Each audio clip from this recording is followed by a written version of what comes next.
விழித்தெழுவாய்.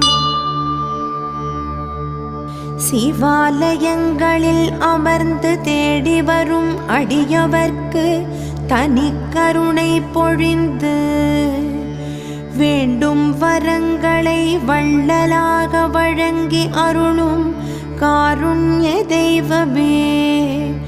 விழித்தெழுவாய் விழித்தெழுவாய் ஆதியே பரஞ்சோதியே தக்ஷிணாமூர்த்தியே விழித்தெழுவாய்.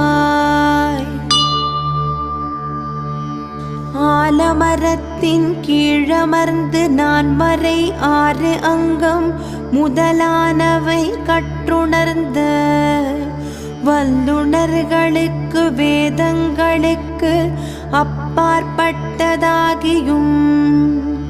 இருந்த உண்மைகளை உள்ள